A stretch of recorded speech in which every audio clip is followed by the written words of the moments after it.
Slightly affected by international rest requirements. The referee is Andrew Brace. Still loads of ballast though in both selections. And of course, this surface often gives us juicy, high-tempo rugby. Brett Heron gets us underway. Brett Heron, one of 3 out-halves used by Ulster in that pretty awful performance against Edinburgh in Murrayfield a month ago. A month since Ulster had a match, because their game with Zebra last week was called off due to a frozen pitch. They forgot to cover the surface. Here is Charles Piattar. We're going to see an early opportunity to witness that great strength of his. He always seems to manage to wriggle his way through first point of contact. Pete Brown playing in the second row tonight for Ulster. He played at 6, or started at 6, against Edinburgh at Murrayfield, and Tom James in good try scoring form this season. Downfield to the all-black Charles Piattar. Here is Ruan Pienaar, and Tommy Bowe outside to Sean Reedy, and Pienaar's on his inside shoulder. Reedy is brought down. So a clever little attack down that blind side by Ulster, making a lot of meters. Tommy Bowe is playing. Strom Howell's gap there for Bowe. Didn't quite have the pace to get through the covering defence from Cardiff. Now Pete Brown to Brett Heron. Here's Luke Marshall, and again there was a half chance of a gap for Luke Marshall there. So a good start here from Ulster. They're probing, they're trying to find those fissures in this Cardiff defence. So Ulster will be very pleased with this first minute and a half. Captain Rob Herring sets the ball back. Here is Ian Henderson now, played in the second row for Ireland in November, playing at 6 tonight for his province. Luke Marshall, again, played against Canada in November, rather erratic performance, but a starting player for Ireland. Pete Brown, he's had a pretty good season, solid signing, high work rate. Brett Heron, again, non-stop from Ulster, good ball retention. Charles Piattar, the inside ball for Craig Gilroy, and at last some respite for Cardiff as they hack the ball clear. Tommy Bowe on his way back from long-term injury, trying to get some match minutes under his belt. Use it! And here is Ruan Pienaar to Franco van der Merwe, one-times cap by the Springboks and the line-out expert, superb operator in that set piece for Ulster. Ruan Pienaar with the box kick. Craig Gilroy is underneath it. And here come Cardiff again. Josh Turnbull was meant to start at the second row today for Cardiff, but due to Sam Warburton's illness has been pulled back into the back row. Now the carry from George Earl, the signing from the Scarlets. Tau Felice, who'll be 40 next birthday, 10 years at Cardiff. Lloyd Williams, non-stop for the first 3 minutes. Here is Blaine Scully, the American international, finds Alex Cuthbert. And there's a penalty to Cardiff, and after 3.5 minutes of go, poor old Alan Quinlan, nothing to do. Time for you to get some words in. Nothing to do for me early on. I think it's no stoppage. Great control there by Ulster, and Cardiff win the ball back. You know, the ball comes loose, and immediately you can see the intent of both sides. They like to move the ball. The surface is going to add to that tonight, give them the option on this 4G pitch. But you think back to Sean Reedy making that line break. Great opportunity for Ulster. A little bit narrow here in the defence. You can see Tommy Bowe and Lloyd Williams actually coming in a little bit, and Reedy just doesn't have that support player on the inside. Blaine Scully does well there just to take him down. Ruan Pienaar, such a wonderful exponent and exploiting the blind side. Kick loosely at your peril today. You've seen Charles Piattar a couple of times been born in the game, and also will be thrilled that he's touched the ball 3 times in the opening couple of minutes. They'll want to see Piattar on the ball, but you kick loosely, there is an ability out there to counter-attack. Got to be really careful, but expect to see Pienaar put the ball behind quite often, but the ball does sit up nicely and invites a counter-attack. So you've got to be careful you don't kick too loosely. Steve Shingler with the penalty attempt. Gareth Anscombe's out for 6 weeks, they think, with an injury, and Jared Evans is out as well. That's why Nicky Robinson has been brought out of retirement on this short-term contract, and Steve Shingler puts Cardiff into the lead, despite the fact But they are the side who've been doing all the defending. Going through multiple phases there, huge defensive set. Ulster control the ball for the best part of 2.5 minutes, but if you turn the ball over, expect the transition to be really lightning quick on this surface. The measure you got to get, the balance you got to get, as much as you want to play a fast game, control on this kind of surface is very difficult to maintain. Heron gets a lot of height. And well gathered there by George Earl, who's been pretty feisty the start of the season since he signed from the Scarlets, especially against the Scarlets. If you saw that one. It was a bizarre game anyway. Yeah, the wrong Shingler was sent to the bin that day by the referee, and that was Steve Shingler. Downfield, his brother Aaron was playing for the Scarlets that day. Good net gain for the Blues. Distance, a little breeze at the Blues back by the sound of it, because that ball flew off the boot. This service though, it does put a premium on accuracy. You have to be accurate. Yeah, you're going to get opportunities though as well, because the underfoot, it's not going to be wet and slippy, and you can see, you know, Cardiff Shingler put it straight down the middle. Heron allows it to bounce, but in fairness to him, he got a good clearance back in the halfway line there. 92% line-out success for Cardiff this season, and that was a very successful line-out on that occasion as well. Lloyd Williams with the pass. Strip is good. Gethin Jenkins, the captain, wasn't exactly the best control of the ball. Very loose from Cardiff there at the breakdown, and allowing Gilroy perhaps the chance here to set something up for Ulster. Good work by Herring. That ball away. Carried by Vian Herbst, back after a couple of injuries, toe and groin. Brett Heron, now that's 17 stones 11 of Stuart McCluskey. He certainly adds to this Ulster midfield, gives them a chance to get across the gain line, but it's Cardiff who get over the ball and win the penalty. Herring did well for Ulster initially, and then his opposite number, Dacey, did equally well at that breakdown. In strong, in quickly. Yeah, just isolated there. I think McCluskey tries to come off the right. Very, very powerful. Didn't have enough of time on the ball to get up some pace there, and Dacey did really, really well to get in over. Get to Jenkins as well. He's really good at the breakdown. 36. You can see it's a little bit pedestrian here. Marshall just overruns him. You can see Gethin Jenkins in there putting that pressure on initially. He takes, Herring has to take him out, and then you have your number 9 taking on the big hooker. Captain. Good work by 7 and 8. Ellis Jenkins in first, in the video with the tackle. Ellis Jenkins in secondly, and that allows the opportunity for Dacey to follow up. Back 9. Keep going back 10. Welsh international now is Christian Dacey. Hold. And he comes in to add some support to this maul for Cardiff. Out it. Blues. Ulster bringing it down at source, so Lloyd Williams from a static base, and Shingler not quite sure who to pass the ball to there. He was looking around him saying, you know, 12. help me out here, lads. He was looking for Tom James. He's behind you. It is the pantomime season. Christian Dacey then, tackle from Pete Brown. There's an example of Brown's work rate this season. Ellis Jenkins was supposed to start at 6 tonight, but because of that reshuffle, he's in the Warburton 7 shirt. And now Ray Lilo, Willis Halaholo playing alongside him, the two former Hurricanes. Oh, now Tom James. So running at 6 tries this season. He's been in superb form, but that's superb defence by Charles Piatai. Two great bits of action there. First of all, the pass was sublime. Shingler took the ball all the way to the defensive line and found Tom James. But equally good defence by Piatai. He was the touchline, his friend pushed Tom James to a touchline. Nowhere for Tom James to go. That's exactly what you want your fullback to do, and Piatai strong, a lot of pace. I think Tom James is a bit shocked. Great execution, as you say, from Shingler. Rob Herring, Francois van der Merwe.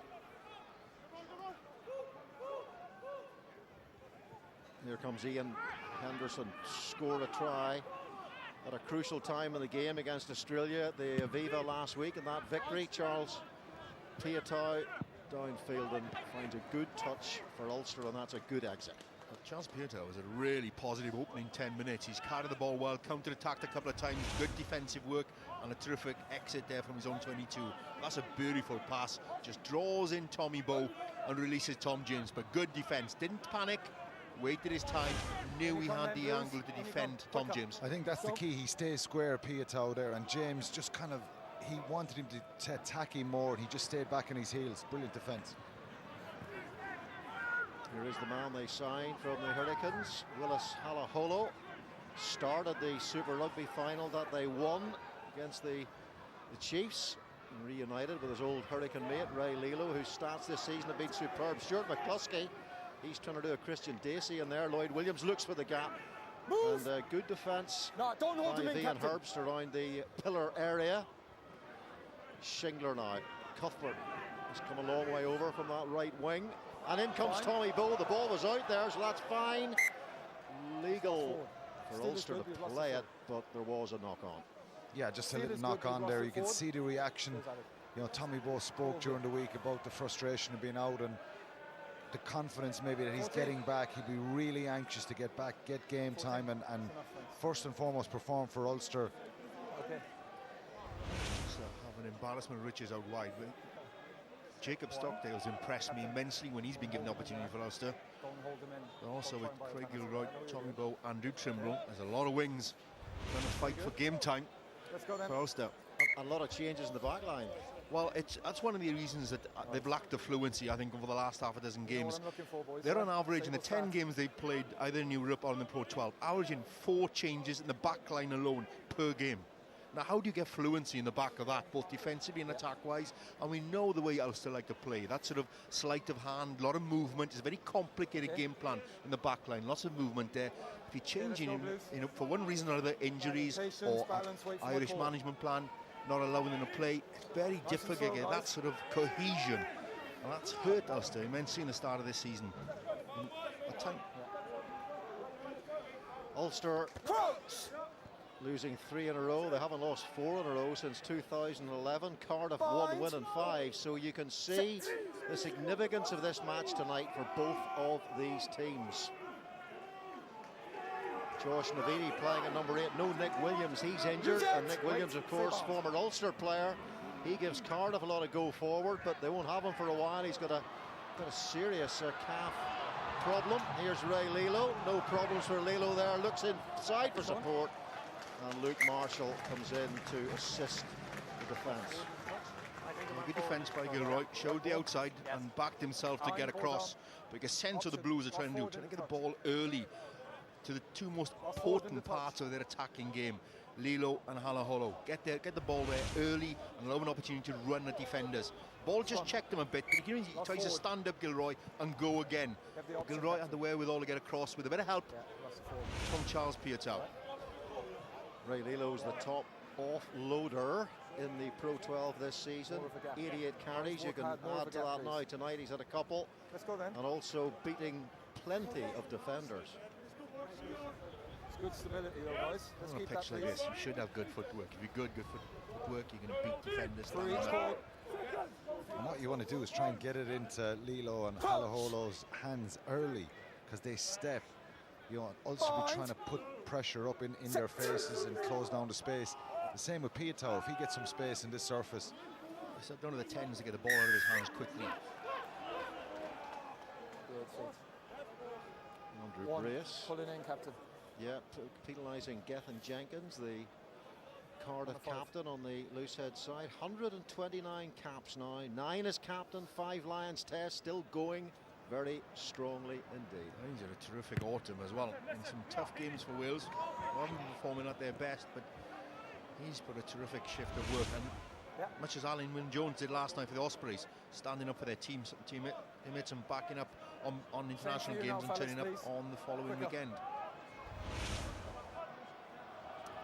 Would you believe Gethin Jenkins was on the last Lions tour in New Zealand in 2005 when they lost the series 3-0? Of course, that's where they're heading this summer. Stuart McCluskey carrying and Ruan Pienaar now and Ian Henderson. Those are the two potentially, I suppose, biggest ball carriers in terms of ballast for Ulster in this side. Maybe add Pietau to that mix as well. He just rode that pass so nicely. And by riding the pass, I mean, he moved with the ball to put himself outside the defender, Pietau, really well. This pass didn't quite got a hand, but if you watch Pietau here, he just rides the pass. He moves to this outside, he moves to the, and attacks the outside shoulder. Sorry, mate. Of Lilo just gets a hand there, but you can sense what he's trying to do.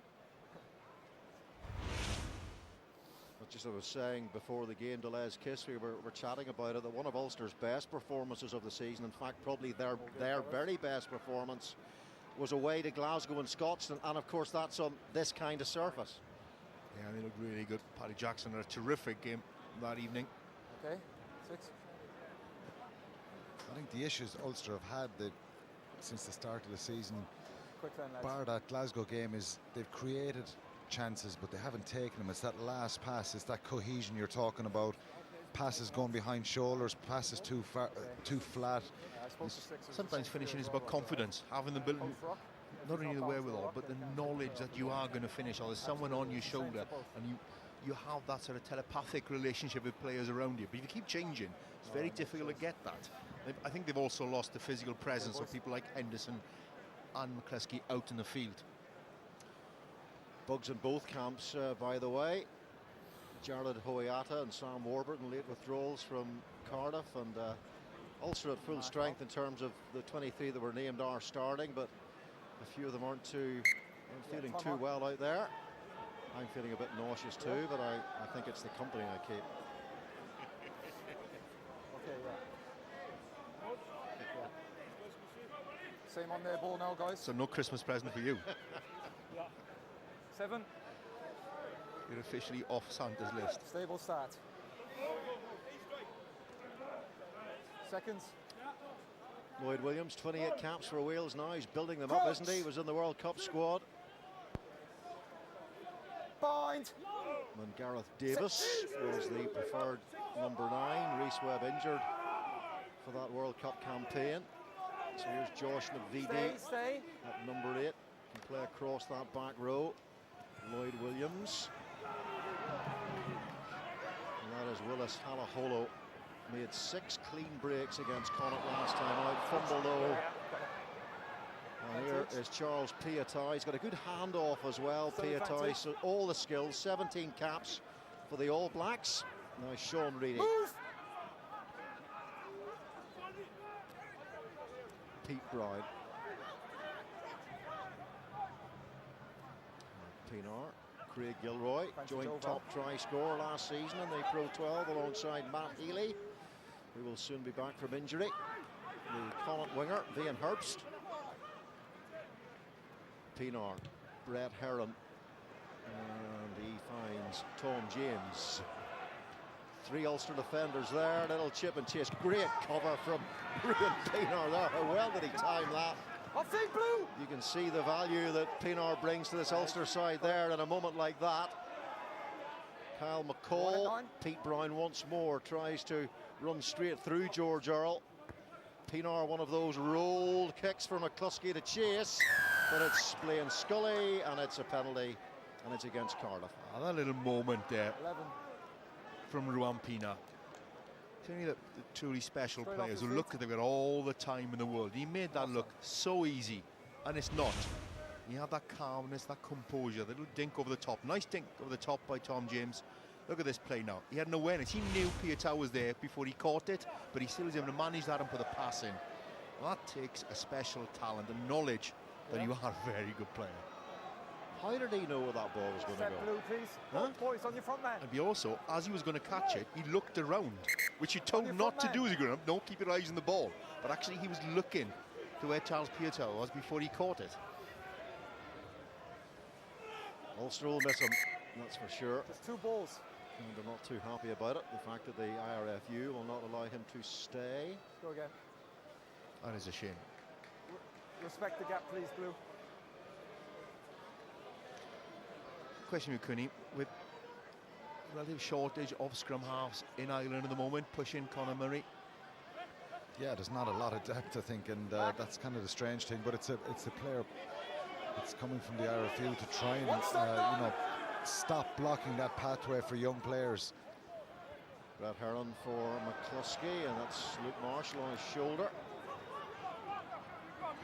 Brett Heron and Charles Piatow coming into the line. Ray Lilo coming up really hard and fast there in defence. Piatow's been very evident in the game. They're looking to get the ball in his hands as often as they can.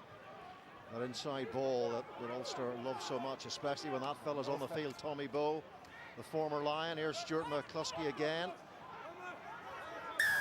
Pienaar, Ulster penalised. But yeah, the ruined Pienaar situation, you know, in terms of bringing him in to sort of develop other nines. That hasn't happened at Ulster because Paul Marshall, 31 years of age, has been the number 2 for a long time. But the Ulster argument as well would be, you know, how well Ruan Pienaar has brought along someone like Paddy Jackson and players outside him.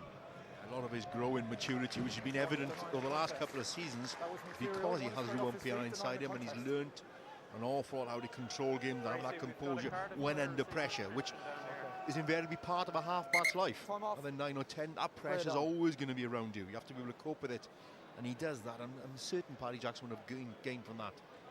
I think if you had a young couple of number 9s coming through that Ulster were really excited about and that people were aware of, then you have an argument to say, yeah, look, these guys are ready, but you don't see any ready-made replacement there. There's talks that they're going to try and sign John Cooney from Connacht. He's a pretty young player, good player as well, but you know, it is a problem position. You think of that Conor Murray situation. Kieran Marmion is he's back up now with Owen Redden having retired, so sure we can feel Ulster's pain. He's just been fantastic for them. Christian Dacey, the overthrow, and it's the Ulster captain Rob Herring who gets it to Chris Henry. First start of the season for Henry after shoulder surgery. Here's Brett Heron, who got the old shepherd's crook in Edinburgh, Ulster's last game. Sam Windsor then went to 10, then he was dismissed, and then Pienaar was the 3rd man in that position. Here's Herring, great hit, great tackle there by James Down to dislodge the ball. And this is the problem for Ulster. They make some yards, they make some good ground, quick clean outs, and then they force the pass, turnover again. And that's the kind of stuff that we driving Les Kiss mad. It's building those phases, and that's how you break down opposition. Cardiff are not really being engaged here. They've a lot of possession, Ulster. You can see what he's trying to do, and it is great defence from Down. He lines his man up there and puts in a great tackle, but you've got to hold on to that ball. Yeah, you applaud the ambition, but now and again you have to get the fundamentals right. And you build the game, build the pressure. And at times, if you watch Ulster this year, they've been unable to build the pressure enough times. You have to create that ability, and that sort of those turnovers, those errors from the opposition in key areas that you can capitalise on. At times, they aren't able to do that because they turn the ball over themselves. But when it's that close to the gain line, you've got to hold on to it, put it under the arm, set it again. You're talking about ball carriers. You know, Cardiff are missing Nick Williams, who's a brilliant go-forward man for them as well. He would have loved an outing tonight, Nick Williams, against his old team, but not to be. Shingler, Halaholo, and Ray Lilo looking for Tom James outside, and we know how dangerous this Cardiff backline can be if you do give them space. Didn't get too much there. Got to hold your depth. Hold your depth. Shingler took the ball all the way to the line. Okay, let's get as did Halaholo, and then there was no space at all then because the defensive line had come up. Sometimes you need a hold, the outside backs just need to hold back a couple of yards so you're able to run onto the ball and have time to make a decision, either run or pass. Herring, Pete Brown. Ulster began the season with those 5 straight wins. Since then, they've lost to Connacht, Munster and Edinburgh 28-17. They were 28-3 down to Edinburgh after 66 minutes. A truly shocking performance at Murrayfield. Leave it! And that's something that Les Kiss would admit to. He called it embarrassing. It was, first half was very limp in terms of intensity. They weren't able to match a very youthful but energetic Edinburgh side who took advantage of Ulster. Didn't really turn up till the second half.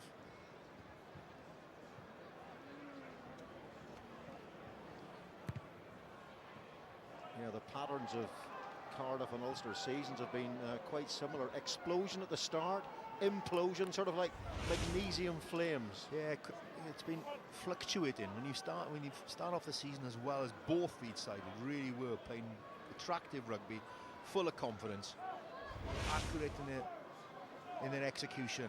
All of a sudden, taking a significant step back. Cardiff weren't helped by the performance, the result here against the Scarlets, which was a bizarre game, and probably never have lost, and that's hurt them. A game of 20 scrums and 34 lineouts, that one. Ian Henderson takes the ball.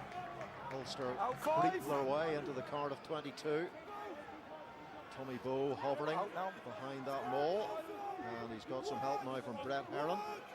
Off goes Ruan Pienaar. Brilliant by Pienaar. Sensational, world-class play from the Springbok number 9.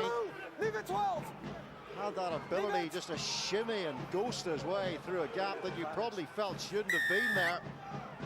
And the penalty coming Ulster's way, but well, Pienaar, when he's on form, he is just wonderful to watch. And Cardiff getting penalised right on their own line there. Blaine Scully has picked up the yellow card. Absolutely superb from Pienaar there, and I think Brett Herring caused a bit of confusion going quickly there.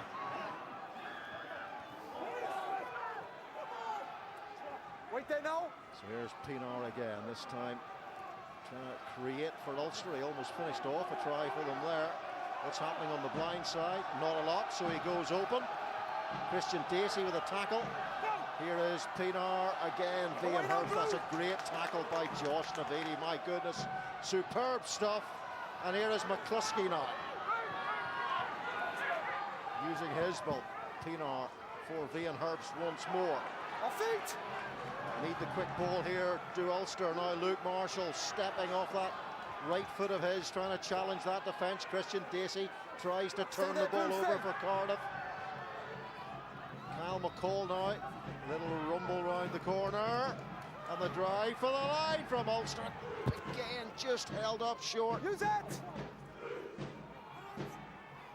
Pienaar. Vian Herbst. Pienaar once more. Here's Brett Herron. Here's Piatai. And at last, after a long period of pressure, the Cardiff defence eventually crumbles under sheer weight. Piatai held his depth enough time to allow enough time for Herron, but a lovely take and give pass. But he got to go back to the break by Ruan Pienaar. That created the mayhem, forced the yellow card. Lou's now done a 14 men. That's created the try, but the break was sublime. Ball in two hands initially, and that's what creates the problem, because the Irish teams generally attack the 9-10 channel. That time defenders went for the runners off 9. He held on to it, and that created the opportunity then. Yeah, and I think Brett Herring played a role there in that, because he ran behind the maul, and it just disrupted that Cardiff defence for a minute, and uncharacteristically Josh Navidi just got a little bit confused there, and Pienaar took advantage. Brilliant break, and they showed patience, made some hard yards. Henderson, Vian Herbst made some good carries, and just a problem Cardiff have had this season is getting a little bit narrow in defence. Over 800 points for Ulster. Ruan Pienaar adds another 2, and Ulster moving into the lead by 7 points to 3. Any youngsters watching, ball in two hands, puts doubt in defenders' mind. They don't know where to go. Do they go at the runners coming from deep, or do they stay with the ball carrier? And ball in two hands just petrifies defences. They don't know what to do, and there were so many runners on the inside. Tommy Bowe is always going to look for that channel. That's what wings do in Ireland an awful lot. Look for that inside ball. The ball is held by Pienaar. Defenders really well executed by Ulster. I think Steve Shingler's got to get a little bit tighter, square in a little bit with Navidi there.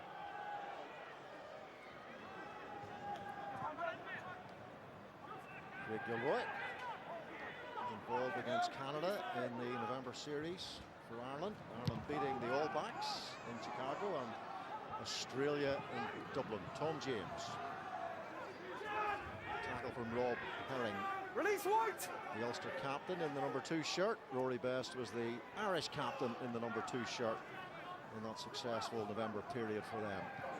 Here is Navidi trying to do a Nick Williams, but he's held up well on the gain line there by Kyle McCall. That's Really excellent defence again by Ulster. And Ruan Pienaar wants to take it quickly to get the ball deep into that corner. He does that so often. He takes those quick kicks downfield before defenders can get back and get their back three to cover the space. But aggressive defence that time from Ulster.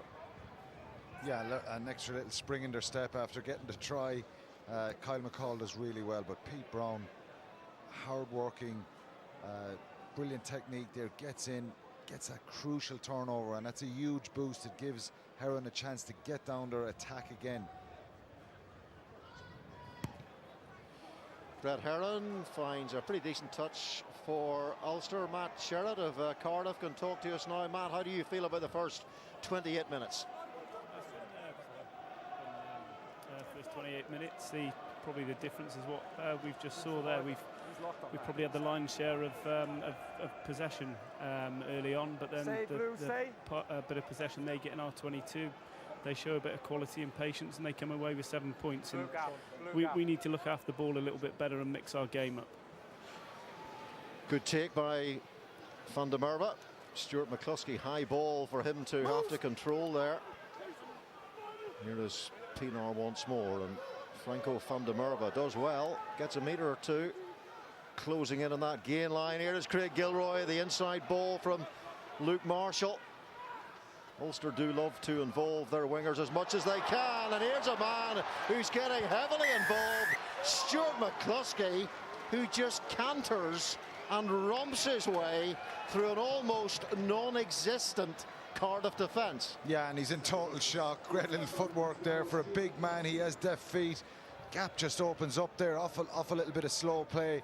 Gilroy initially makes a break, but Cardiff, a defensive issue again around the side of the ruck, not getting set up there. You can see Felici just slips off the tackle, and Turnbull doesn't join in to give him that support. No one hovering in behind. A little bit of hesitation. Can't believe he's luck, straight through a gap, and Alex Cuthbert in off his wing there. Very, very poor defence from Cardiff. It tends to happen when you're down a defender, you then tend to over-chase and compensate with the fact you're missing with your one man down, and then guilty of over-chasing, so step back inside by McCluskey, and just a vacuum there, which he exploited. You've got to defend from the ruck out, though, and be really tight around the fringes. That's where you don't want to be penetrated. Push him towards the touchline. 2 tries for Ulster since the departure of Blaine Scully for that yellow card, and after round 9 the Blues have conceded more tries, 27, than any other team in the top 10. Only Zebra and Treviso had conceded more. It's not be helping by being one man down. It's now up to 29 tries conceded in 9.5 games almost, the half-hour mark we have reached. And Ulster building a good lead here, but Ulster have had a habit of doing that this season and then losing those good leads. Tom James again, a little bit of space for him to work in. Well, Munster have been a prime example, and lost to Munster 14-0 up, lost 15-14. Yes, Rory Scannell with a late drop goal on that occasion. Luke Marshall does well to dislodge the ball, and Tommy Bowe scoops it up. Wait. Pienaar, one of those rolling kicks of his, but a little bit too far this time, a little bit too deep, but it goes straight to Willis Halaholo. Tom James, a dummy from him. I think the ball needed a goal there. Blues cannot afford to concede any more points. Tommy Bowe, 92 tries, would you believe, for Ulster and the Ospreys. Of course, he spent a 4-year spell here in Wales with that region. Lloyd Williams on the eye off the ball from Turnbull, but didn't go forward, so Shingler takes it on. Now Ellis Jenkins, Vian Herbst with the tackle.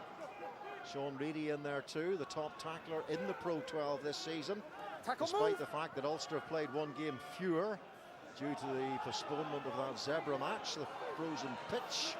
And Felice carries, not bad for a 39-year-old, is he? Christian Dacey, in goes Ian Henderson. Henderson looking to choke and getting some help from McCluskey. About 34 stones in there trying to hold Cardiff up, and it seems to have worked. I'm not quite sure what the Blues are trying to do here now. They're down by a man. There's a minute and a half or so left of the sin bin. It's not playing a territorial game. Put the ball behind. force Ulster back deep into their own territory. They're going to counter-attack because it's very difficult at the moment to go through multiple phases and hold on to the ball. Yeah, and I think they're running across the field a little bit. Be direct, get some of the forwards making those carries, try and suck Ulster in a little bit, bring up Tommy Bowe and Gilroy. Their position is quite good, so they can kick off first phase. A little bit passive in attack, just shipping the ball along. You need Ray Lilo to make some carries. You've got to play get over the line. Tom Janes come in off the wing, run at that 10-12 channel. Just get over the gain line. The only good carry we saw there was from Felice, getting him over the gain line, and just the recycling is a little bit sloppy. Bind. Set. We haven't seen too much of that offloading at pace from Cardiff. We saw it in the victory against Munster down in Cork, and when Cardiff played Glasgow, they played with phenomenal tempo, 11 offloads in that game. Too far? But maybe the confidence is running really low through this bad run. On the fourth, yeah, there's been a bit of misfortune as well. They'll be frustrated with the result at Connaught. No when they had chances, they lost the ball twice over the try line. Wait for my call. They could well have gone a bit more from that fixture than they actually ended up doing. Crouch. Bind.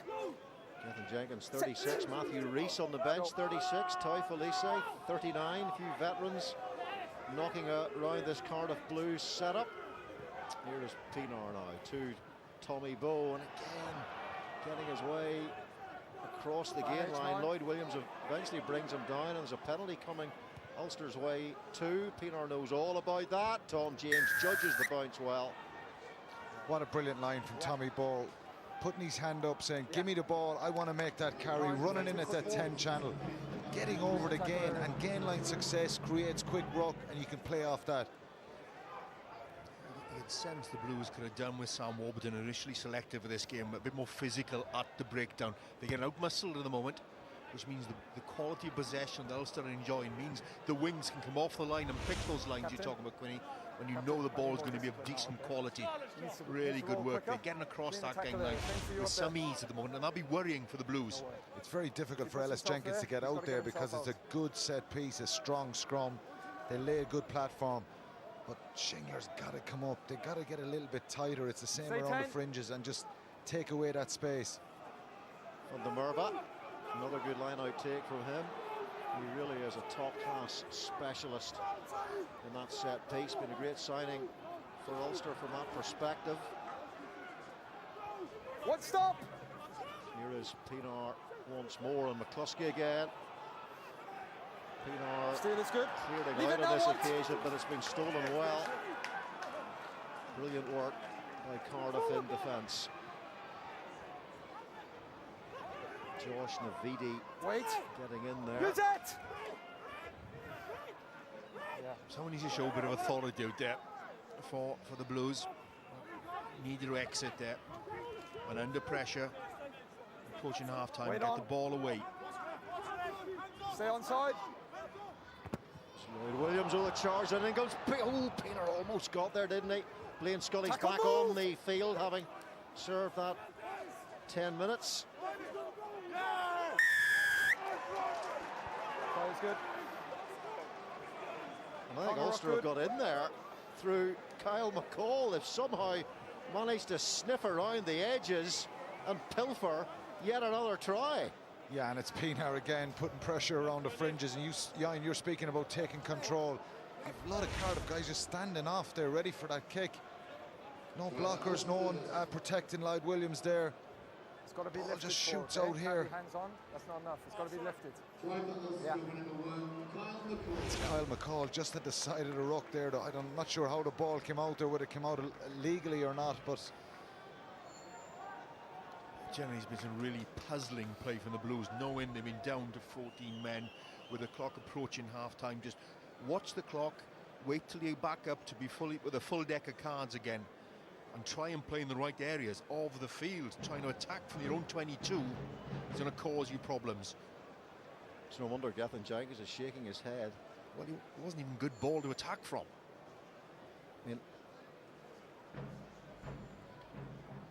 well, Ulster themselves have been low on try scoring firepower. 20 tries going into this game. Compare that to Munster 33, Leinster 30, Ospreys 41.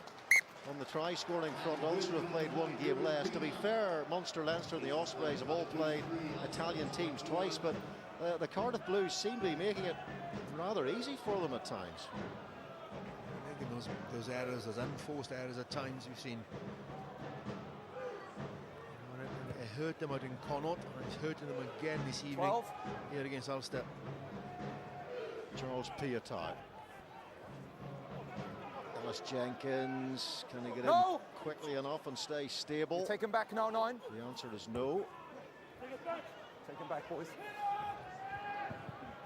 And Shingler not Happy? quite committing to that, and that means that Ulster can come in and claim the ball through Luke Marshall. Knock on. Well, there's been a knock on, which is rather fortunate for Cardiff. What William and I are showing here this evening, you haven't, because you're playing on a fast surface, you haven't got to run, pass. You still have to have a kicking game. Someone has to understand where the space is. Other than 1 or 2 loose kicks, he's been spot on with decision making, when to kick, when to run, when to pass. And going back to the try there that Kyle McCall just got, a brilliant turnover from Josh Navidi. When you get something like that, don't give it back straight away. Very pedestrian around the fringes, no protection for Lloyd Williams. It's very difficult for the scrum half there. No blockers, hence try punished. Well, when Cardiff and Ulster last met last February, Cardiff won 23-13, late tries from Rhys Patchell. Wait on. Now the Scarlets and Alan Summerhill. Ray Lilo was man of the match on that occasion. Here's Shingler or Tom James looking for some width, and Blaine Scully looking for some space. Never mind width, Cardiff in that attack. Wait. Lloyd Williams, Ulster defence up very quickly indeed there. Keeping that pressure on. Shingler half turned his back there. Away now. Ulster haven't turned their backs, they're piling forward trying to counter-ruck, but they go in illegally off their feet and give away the penalty. Straight off first. Stevenson was going to a preordained place there. But have your wits about you. Be aware, the ball might come back to you. Try and check, Charles. 30 seconds. So much more energy from Ulster there in attack. Even, they give away the penalty, go off their feet, but just a reaction, getting up, moving, attacking, pressure. And Cardiff are lacking that little bit of energy, aren't they? Outside half they have to go back, reload, get back in position quickly. But now and again that ball comes back before you're ready. Be ready. Always be ready. Brilliant chance. Good attacking position now. Great position here, and Cardiff have got to get something out of this. The game is, last play. Slipped away from in this half. Great opportunity, great chance here. Win the line out. To give Cardiff some hope, Ulster led 13-6 in the last meeting here after 43 minutes and didn't score another point in that and lost 23-13. So the final play of this first half. Cardiff desperate for some points. Lloyd Williams to Josh Turnbull. Does well. Lloyd Williams again, and here is Alex Cuthbert. Can he get there? Superb tackle from Heron. Christian Dacey now. I think that ball needed to go. Well, having to dig very hard for it. Here is Navidi trying to roll. Pete Brown is there underneath the ball. Lloyd Williams again. Ray Lilo twisting. Can he stretch? Can he get to the line? Not quite. Are they over this time? Andy Brace says try. And I think it's Christian Dacey who has got the score. And Cardiff were desperate to get those points, and it's been delivered by their hooker.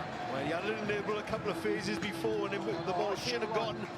And he made up for it by scoring, and that was, as you said, Quinny, that was much needed. They needed to score just before half-time to close that gap and give themselves a chance, because that was a significant gap building. And also with a crew in there, needed that. They held on to it, didn't panic. You think that pass is a little bit deep, but brilliant footwork here from Ray Lilo. Just threw a couple of Ulster tackles there. You can see Dacey very, very powerful from this position. You think Piatai, if he wraps and targets the ball, you can see the ball there. You can see the ball down. It's refreshing to see the referee, Andy Brace, not going for a TMO. Ulster were looking for it. He said he saw the ball down, straight away move on. It's a really big boost. Great score for Cardiff. Badly needed the way this game is, the way this half has gone. Andy Brace was squatting like a sumo wrestler there to get the correct perspective and award that try to Christian Dacey. So Shingler to get Cardiff to within 11 points going into the break. And unfortunately for him and for Cardiff Blues, he's hooked it, but that's an important moment for the home side to get that try. It'll give them some hope going into the second half. It'll give them some momentum. Ulster 3 tries in that first half to 1 from Cardiff. But it's been the style of that man. So much panache from Peanut.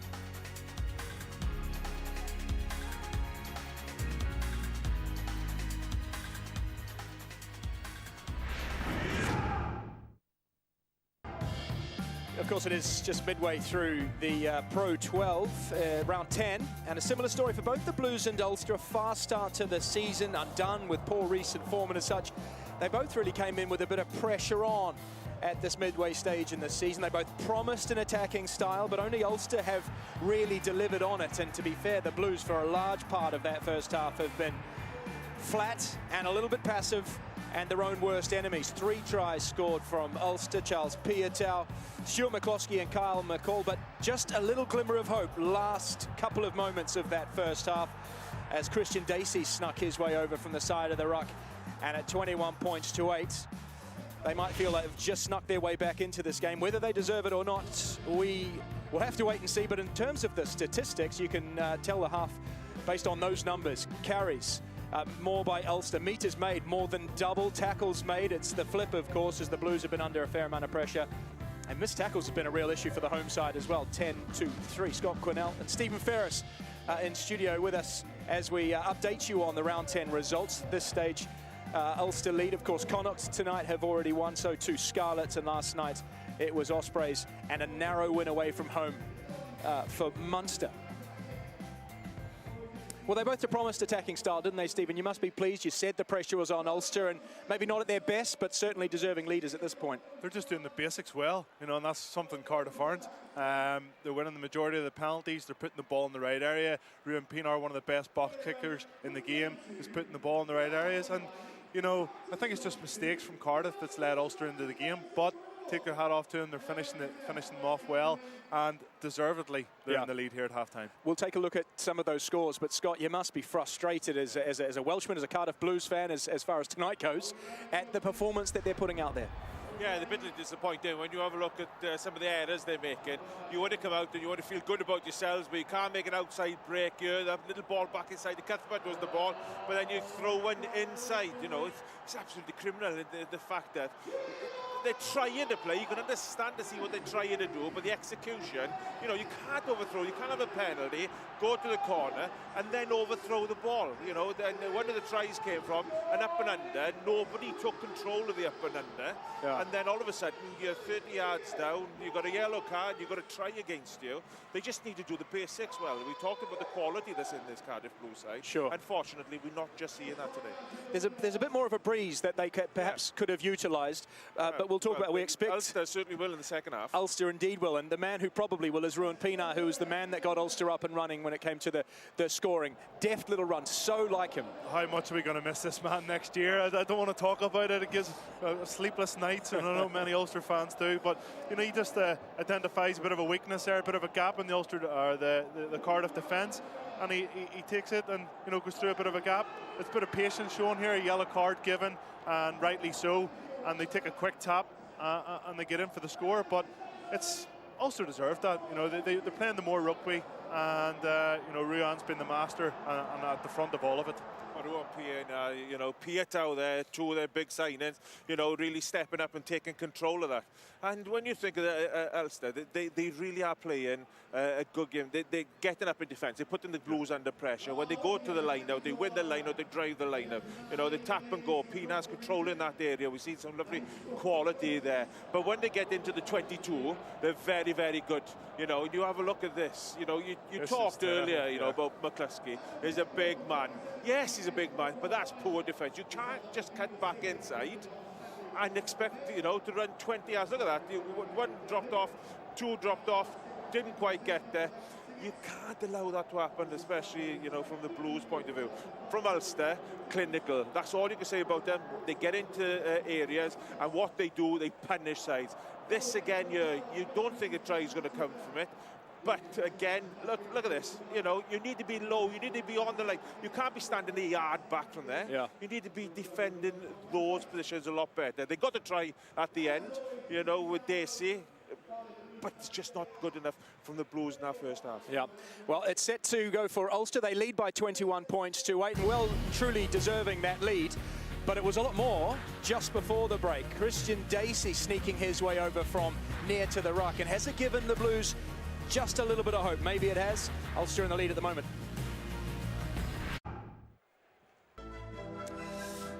Not much of a break from the international window before we get back up and running with the European window in club rugby. We've got Challenge Cup this Thursday evening.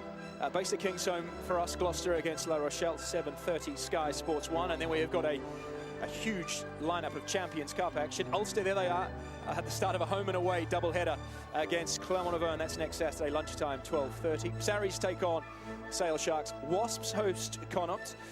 Montpellier at home to Castres, an all-French affair, and Toulon welcome the Scarlets to the south of France. They've been there before, the Welshmen. Without much luck, if I remember correctly, 3 p.m. next Sunday, Sky Sports 2. Ulster have made the trip to the Cardiff Blues in this round 10 Pro 12 fixture, and Stephen Ferris, Ulstermen through and through, happy enough at the moment, but what would you expect Les Kiss to say and to expect, more importantly? Well, they've scored 3 tries. If they get another one, it's a bonus point, but that's the last thing they need to be worrying about. Is just play the field, you know, make Cardiff make mistakes and try and, you know, get this game put to bed. But I think it's going to be a tougher second half for them. Bit of a lifeline there, Scotty, with that last try for Cardiff. Yeah, it was. Where the wind is, you know, the Rumpina is going to bang it in the corners. That's all they're going to do, is try to put pressure on the Blues. The Blues will have to play from 80 metres. And, you know, their exit strategy will have to be very, very good to get out here, because it is blustery. So from the Blues' point of view, it's back to basics. Okay. Make sure the lineup's good. Make sure the scrum's good. You know, accurate at the breakdown. Make sure you win your own ball. And then try to build some pressure in the second half. Okay, expect the influence of Ruan Pienaar to come to the fore once again. His side lead 21-8 as we hand you back to Jan, Alan and Mark. And you hand us straight back to a break from Charles Piatai, showing why Ulster paid such big money for him, his 10th carry in the game.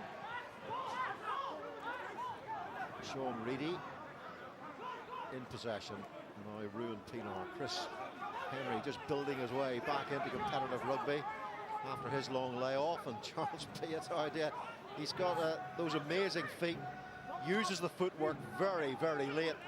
It's been very evident, his length carry, I think, already in the game. Make it 12. Here's Gilroy looking for the gap. Christian Dacey, Josh Navidi making the tackle. Had to be made. Cal McCall, one of those 3 try scorers for Ulster in that first half, carrying, and Ulster penalised at the breakdown. And was that Gethin Jenkins? He's done it a lot during his career. Well, it's going to take a warrior spirit for the Blues to come back in this game, and that's what Gethin Jenkins has got in abundance. But you have to stop Charles Piatai at source. You can't allow him to get an open field. Not only has he made 12 carries, but the effectiveness of the carries as well, Quinny. Yeah, he's made up for there. Gethin Jenkins, he got a brilliant turnover, but I think it was between Christian Dacey and Jenkins where Piatai went so dangerous, brilliant on his feet. You could see the frustration on the line break when he was left for dust, and he gets back around. Really good at the breakdown for a loose head prop, and he recovers and makes up for that defensive mistake with Dacey. It's an intoxicating mix, a big man with balance. Dacey. Lloyd Williams to Shingler. Just holds onto the ball there. There were some willing receivers outside him. Alaholo and Ray Lilo, they wanted it. Williams, Ray Lilo, who was involved in the setting up of that, what could be an important Christian Dacey try, final play of that first half. Good carry from George Earl, good start of this second half. Shingler, and now here's Halaholo and Scully, and a chance on the outside here maybe for Alex Cuthbert. With all that strength, the flag is out, maybe a high tackle there on the big winger. And I suspect that is going to be looked at. Just step back, please. Certainly Yeah, is I've got a flag. going to be looked at. Just step back, please. Just a high tackle against six white. 6 white on 14 blue. Yes. Penalty and yellow card. Yes. Oh, Ian Henderson is 6 white, 14, and that is on 14, 6 white. player 6. they are talking about. Andrew It's high. Brace. Game's dangerous. It's yellow card. And a yellow card. No. Have a look Penalty at that only. again. To see No, there's player around. there's a yellow card and an illegal No, tackle there's that player. close There's to player the in the line. proximity, Captain. No, Yes. there is another defender after, so you can't. It's not penalty try 15 there, territory because Captain. Pietau was the defender after Henderson. Henderson being the last defender, Good call, Sean. you take him out of the equation, and that's a penalty try. But in that instance, Yeah. it was the right decision. Time off. Penalty and a yellow card. Yeah, there's player Yeah, down. and Time Cuthbert off. does really well to cut in because he sees Henderson, big man coming across. Same for you, Captain. Cuthbert right? big himself, but yeah, it's up around the neck, and according to the new regulations, it is a yellow card. There's no malice in it. It's a scramble tackle. Good call, Sean. That was better from the Blues, running onto the ball. So Lilo ran onto the ball, Halahola ran onto the ball, and that then causes problems to defenders. And a bit of a worry for Ulster here. Van der Merwe down holding and getting some treatment on an ankle, and I think, you know, Ulster down a man there, but really good attack, a little bit more intent, a bit pace, tempo from Cardiff there from the Blues, and you wonder what messages Danny Wilson would have given them at half-time. Time back on. Someone who's as robust and as physical as Henderson, you don't want to lose Van der Merwe as well. So 30 quid's worth of strapping back, on 10. Franco van der Merwe's ankle now. Now Ulster scored 2 tries. On the Blaine line, 9. Scully was in the bin. George Earl takes the ball. Here's the drive. Oh, they've lost it. It was Josh Turnbull. Didn't go forwards though. And Lloyd Williams scores in the corner. Craig Gilroy says it's got to be a knock-on referee. Question is, was it knocked Charles, forward? can you hear me? And Andrew Brace is going to Charles, call any in the reason why they can't TMO award the try? for the second Possible time offside here, back in on the 30 five. seconds. Yep, no problem. Just Stand to by. see. Yeah, you can see they have control there. Yeah, he's lost that forward. throw. Yeah, knock on, Andy. Peter Brown's hand got in there and actually disrupted that, because down. the Blues would be disappointed 1-4. not executing that properly. There was a try coming, Peter Brown got in, got his hand in there, just disrupted that. Quick thinking by Lloyd Let's go Williams, then, boys. but the ball had been knocked on in before him. And they had that bit of momentum with a little bit of appeal. Ulster coming in really hard, just getting that hand in there, Protect the loses the ball. ball. You've got to protect it Gotta there. You protect think if Dacey gets that back in his hand, Same as the they're first going to half. get over the line. Fellas. It seemed they weren't quite sure, Turnbull and Dacey, who was going to have that ball.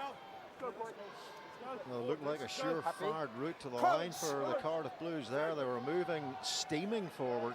And you don't want to miss those opportunities. Not against a 14-man Ulster, losing all that size and bulk and power of Ian Henderson. Craig Gilroy packing down Stay on behind. the blind side. Here it is Reedy to Stuart McCluskey, the Bangor man. Josh Navidi Rock 8. working away there, so Ulster got to clear out effectively here. Off goes the now heavily strapped Franco van der Merwe. He's always ferreting about, Onside, isn't he, boys. Ruan Pienaar, seeing what the options are, and gets it back to Charles Pietau, who clears. Yeah, not a bad exit there. Still alive. Worked well to get a bit of space and a bit of time for Pietau, his left boot, to get that ball away. But going back to that lost opportunity, I think the Blues manager will be frustrated at that. It's a great chance to close that gap once again, scoring either side of half-time. Really put a different complexion on the game. Cardiff won 5 of their last 6 at the end of last season, In you then come. tacked 4 straight wins on this season. Since then, 1 win and 5 in the league, and that was a comeback win in Treviso, having trailed 28-16. They could have lost Out, that now one too. 18 unanswered points took them Out. to success in Italy. Off goes Dacey, half caught, getting themselves onto the front foot here. Cardiff and in to the Ulster territory, deep into the Ulster territory. Pete Brown makes the tackle. Lloyd Williams now to Shingler. Gets Reedy this time, trying to get his hands on the ball. He's just bundled out of the way, and Felice carries well off the first time in the game. He's a big man. Now Navidi. It's Chris Henry this time. He tries to steal. He's brushed out of the way. Halaholo sets it for Lloyd Williams. There's a penalty advantage coming Cardiff's way, and Christian Dacey takes it on. They're all wrapping around on the left-hand side. All those Cardiff attackers, huge numbers of them. Can they find a crack in this Ulster defence through Tom James? Back there goes Pienaar, as always, in the right place, but it was a penalty advantage. Yeah, scrum half covering that chip zone. But good aggressive line speed from Ulster. Just cuts down the space that the Blues have to operate in. That's really important. Keep that line speed going. The Blues now, they've enjoyed a lot of time in Ulster territory. They have that one-man advantage. They need to get that scoreboard ticking over. So much better from Cardiff, though. They're direct, they're making the carries. They're not throwing these passes behind, looking to have these dummy runners in the back line to Leland. And guys like that, they're running direct, making some carries. Navidi, Felice, Turnbull making some good carries there, being pretty direct. You know, started with a good maul. They're cutting out that outside pass. They're trying to get the ball to the dangerous players out wide. Discipline, fellas, discipline. Their line speed constantly. You see Brown, I think, being penalised there. Probably harshly. I think there's no ruck there. It kind of split up and paid the price for it. Dacey to George Earl. It's another fumble, another mistake, in a dangerous position there for Cardiff, and they're just wasting those opportunities against this 14-man Ulster side. That's two poor executions in practically exactly the same area. You know, that clock is ticking down towards Ulster getting back to 15 men, and that's just poor play. No one's really watching what they're doing. Keep your eyes on the ball, guys. Let's go then, know boys. where the ball is. And it's the delivery, bringing it down with one hand. Let's go. It's just too sloppy. Really bad mistake there. Got to be more clinical there. Hold on to that ball. Set that maul up again, when, especially with someone like Henderson off the field. Danny Wilson looking fairly relaxed there. 10-7. I wouldn't be in his position after seeing his team. We cut away just before he ate the microphone. On the ball carrier. He's now swallowed it and is receiving medical attention. Coach's life, huh? Wait there. Good drive by Ulster. And Pienaar. Gosh, there's so much height on that. In comes Cuthbert. Great take by the man they call the horse. Huge winger. Shingler. Up come Ulster really quickly there through Luke Marshall. Trying to dislodge that ball. Off goes Ray Lilo. You can see why he's got those big stats in terms of carries and defenders beaten. 8th carry of the game for him. Away White. In goes Dacey. Lloyd Williams. Now Gethin Jenkins. Danny Wilson, we pleased the far more urgency the Blues are shown in the second half, though. Halaholo scored a try against Treviso when not one Treviso defender touched them, but that was hands on the floor there from Ulster, and Andrew Brace might consider a yellow card. He certainly would have if that had been close to the line. Let's see. I need more discipline from this side. Any more, you leave me no other option now. Is that clear? Yeah, he's having a chat obviously with Rob Herring there, and I think he should be yellow carded for that. He scoops the ball right out with the ground, off out of the back of the ruck, off his feet. Very, very lucky to get away with it there.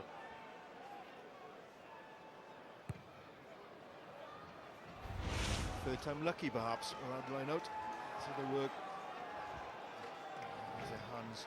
Yeah, I think he'll argue that he's still on his feet, but you can't scoop the ball out. You got to try and play it and pick it up, if anything. But he just yellow, guys, so discipline. Sweeps it out of the back of the ruck with his right hand.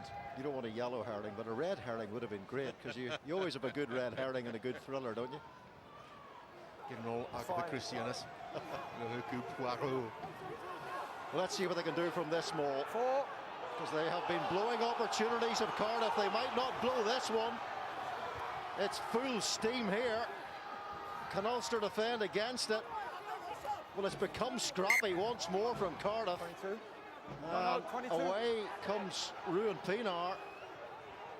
It's going to be a 22, but yeah, that's the third time Cardiff have been in that corner and have made a mess of it. Lost control again, and they're all off the maul. You're taken back, so 22. Bad control coming down. You need some player to pull the ball back, hold on to it, take control of it. Too many hands in there. It's good defence from Ulster. They're putting a lot of pressure. They're trying to isolate Cardiff, but no control again when you get that close. You've got to get it to the back of the maul. Yeah, those sort of instances are all about, we talk about the power, but also about control and composure in those areas. It's Blaine Scully, first start at fullback this season, played for America twice in November when he also played on the wing, or started on the wing, although he does move around the field when playing for Cardiff. into that full-back slot, and they've given the ball away through Dacey. And it's Rob Herring, the Ulster captain, in possession. A very loose pass from the Cardiff hooker. Brett Herron, who seems to be building in confidence the Ulster out half, and Ulster now putting themselves into a very, very strong field position. It's a really good half break from Dacey, but just throws the ball back out, and Herring picks it up. It's open play, he's quite entitled to. And back to the small, you can see the Ulster guys there, they're twisting it and turning it, and here I think it's Herring putting pressure on the ball, and he's lucky the referee didn't see that. I think he's off his feet, but it's good defence from Ulster, and really, really sloppy from Cardiff. You've got to control the ball there. Three opportunities, three blown opportunities. George Earl, Lloyd Williams, Josh Navidi trying to run through Chris Henry. Wait.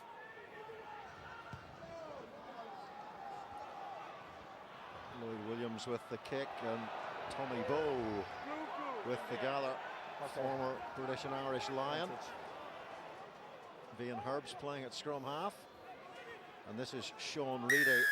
You're in the side there. And in from the side come Cardiff. Ulster penalty and a chance from inside their own half to really pump the ball deep into this Cardiff corner and put them back under pressure.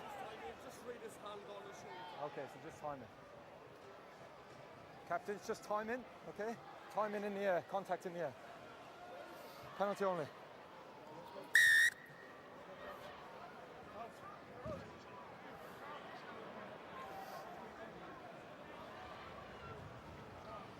So Brett Herron puts the ball into the corner, does he? Yes, he does. Great kick from Brett Herron. I know a man who is very frustrated right now. He's jumping up and down, flapping his arms around. Scott Connell.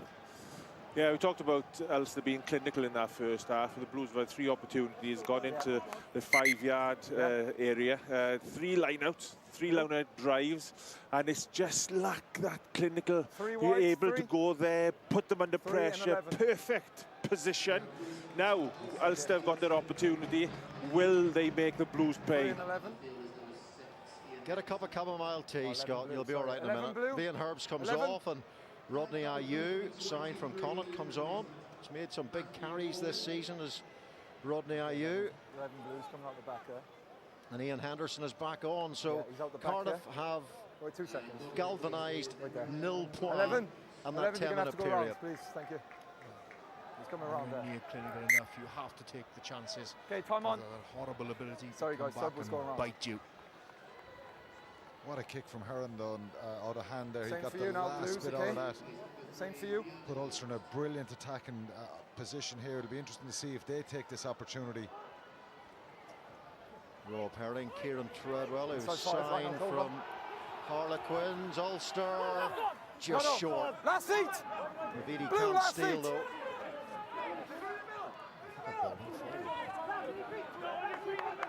Not spotted by any officials if it did.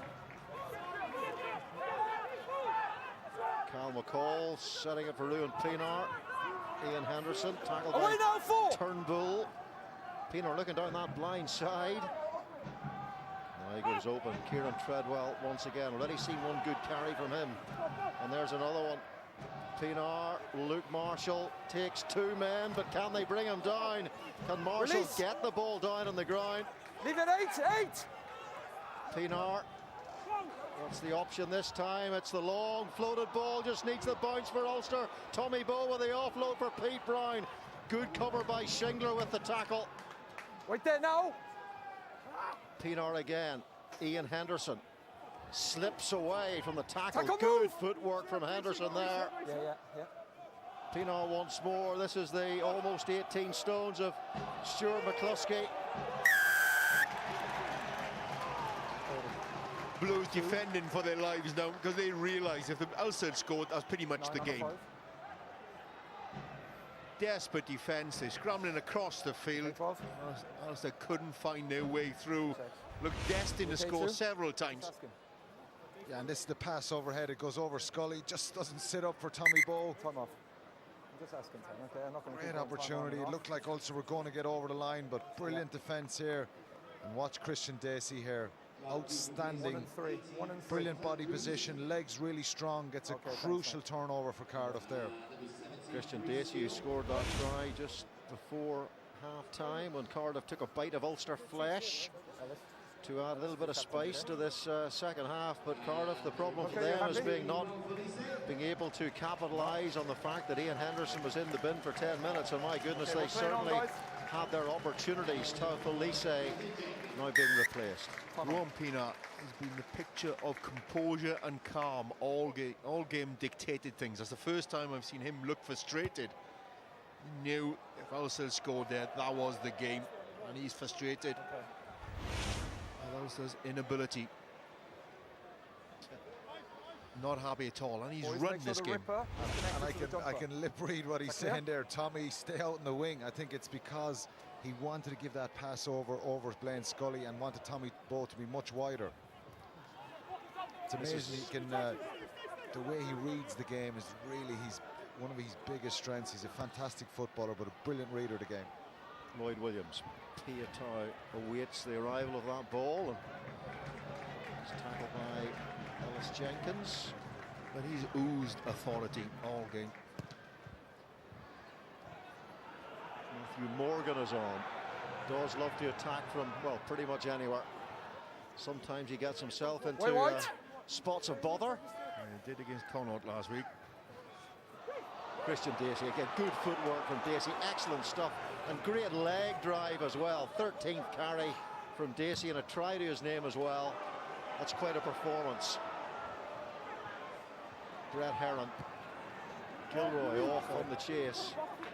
As quick as his legs will take him. That's finding space. That's a terrific kick response. And Blaine Scully puts the ball out of play, just about. Matthew Morgan is such a wonderful broken field runner. He's a shot of electricity into a game. He will look, sometimes he needs to look up and identify when the opportunity is on. When he's got enough players around him to make the most of his breaks. Yeah, 10 clean breaks this season for Matthew Morgan in the Pro 12. He's at full-back. Blaine Scully has now shifted across to the wing, where he spent most of this season. Rob Herring to Pete Brown, now Pienaar.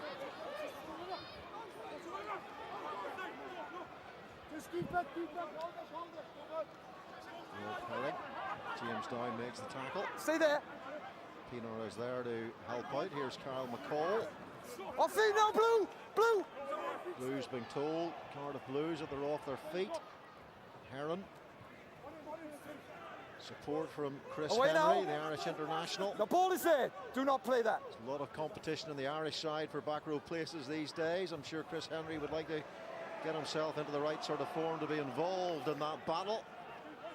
And battling on the floor is Charles Piatow. And here is Ian Henderson. Charles Piatow is like one of those power balls. You just can't get him down. Well, here's a real wriggler and a spinner in Craig Gilroy. Pienaar to Heron. Really confident performance from Heron. He was taken off against Edinburgh. Confidence drained on that occasion, but he seems to have recovered really well, the Ulster 10, in the absence for Ulster Paddy Jackson. Also, are resourcing their rucks really well. They're putting numbers in there to ensure they're retaining the ball. Very unlucky there. Navidi nearly got his hands on the ball. Brett Heron again as he got the ball over the head of Scully. No, he hasn't. And off comes the USA international. Played in 2 World Cups for his country. Tackle! Lloyd Williams. Is there any space in midfield? Here's Matthew Morgan now. Willis Halaholo. Oh, brilliant. That's what he does. He somehow manages to make defenders look a little bit daft when they just can't get a hand on him. 12. Cuthbert. Pienaar trying to drag him into touch, trying to drag the ball out of his hands. Dacey. Rodney Ayew makes the tackle. Penalty coming Cardiff's way. Shingler, poor pass from Shingler. It bobbles and bounces around for Matthew Morgan. Andrew Brace again is going to speak to an Ulsterman, and it's a second yellow card for Ulster. Andy Brace has sent, I think it's Luke Marshall now who's in the bin to follow the previous indiscretion from Ian Henderson. Fantastic break from from Halaholo there. I think he saw Pete Brown in the line, took on the space, and that's exactly what you want to do with your outside backs who have that bit of footwork, is get those mismatches, gets through the space, and Marshall then makes the tackle. He's defending with Pete Brown, but just not as tight as you'd like, especially with someone like Halaholo coming with that brilliant footwork. Yeah, it's cause and effect. You go back to why penalty was knitted initially. Good defence by the Blues, forced a kick. It was a loose kick, and then that was the time to counter-attack. Plenty of numbers there for the Blues to bring that ball back in transition from defence to attack. Plenty of numbers there, and that's where the threat came from. No more formed. George Earl Tackle 10. takes that line-out ball. Now Use this it. time, can Cardiff take advantage? So frustrating on previous occasions when Ulster had lost Ian Henderson. Closing in on the final quarter. Lloyd Williams trying to wriggle through the hole there as Halaholo. Lloyd Williams now, and Josh Turnbull carries. Can they retain that possession? They've given the ball away in these areas far too many times when they've had those chances, and this time it's Matthew Morgan, I think, who knocks the ball on, and it's happened again. Then the offside.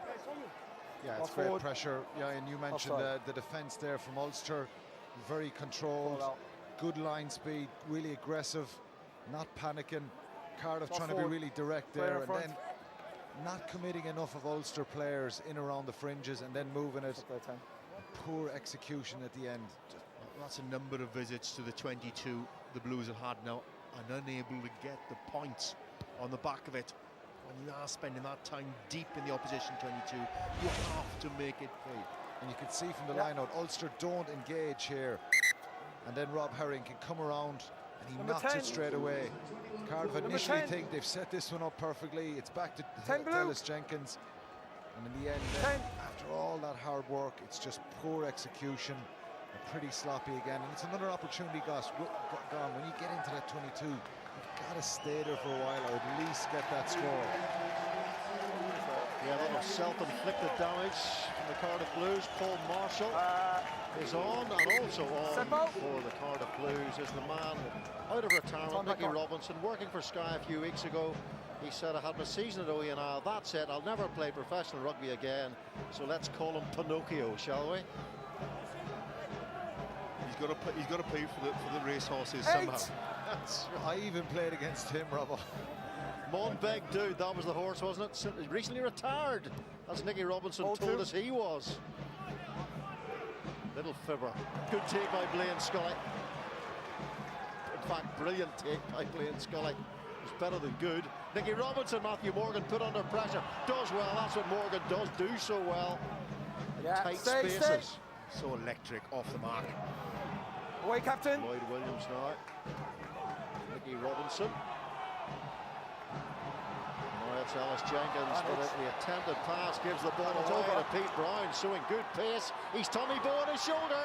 Can Tommy Bowe score his 65th Celtic League try? Not quite. Good defence again by Cardiff. Look who's working hard back there once more. Christian Dacey. There's space to out wide now. Gilroy. Here's Chris Henry, who boulders his way towards the line and thinks he's done enough to get it down for the try. Bonus point for Ulster. I'm just going to check, guys. Yeah, it's a definite try. He's going to go up and have a look, but I think Chris Henry would be pretty relieved when this try is given, because he could have given the pass. Craig Gilroy ran across field a little bit, but the reaction to the turnover.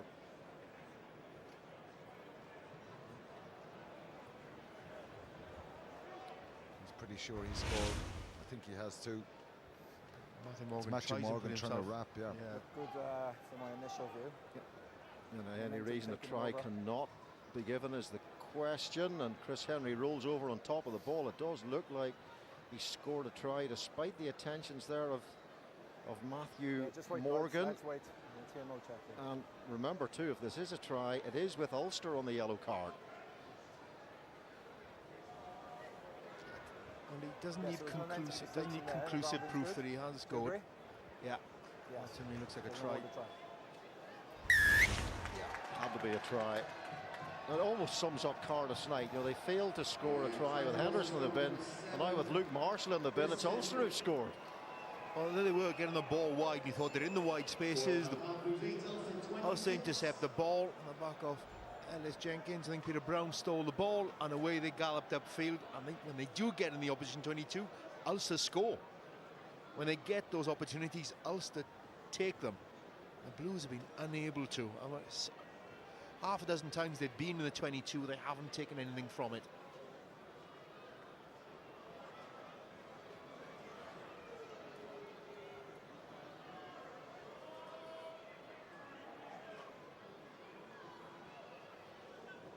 Eighty-eight times capped by the Springboks. Ruan Pienaar has played across the back line for them. Very much the Ulster number 9, though, in the 6 years or so he has spent at the province. Yeah. That sums up his day, Ruan Pienaar.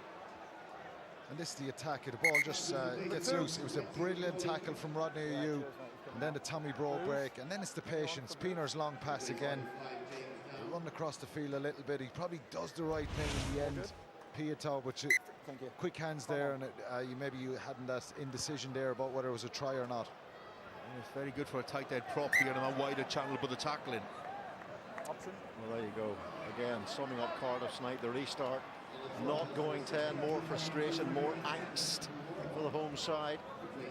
Yeah, and you think Ulster haven't had a lot to do in the second half. Just defend, frustrate Cardiff a bit, force them into those mistakes. Okay, so I expect the same and they pounce on the turnover and get that try, and it's a bonus point try as well.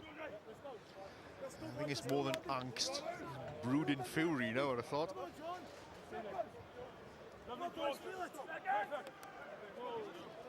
Crouch! Yes, but a fire and brimstone in the blood of Danny Murphy and the coaching staff. Set. Let's go 9.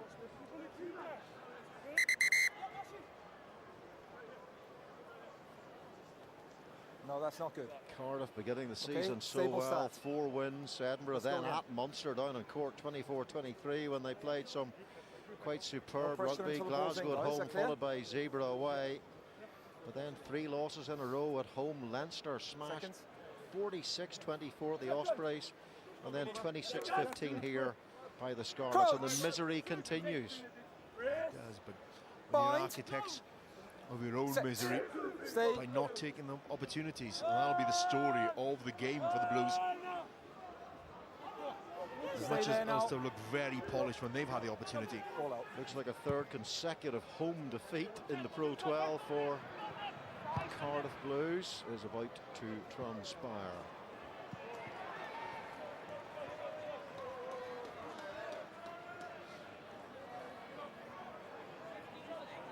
And again, Ulster, putting together one of their better performances of the season on the plastic turf. Maybe they should change the grass at the Kingspan. Quicker, Ulster, quicker. Might not have to call games off for a frost then. It freezes easily. I'm still for a grass pitch.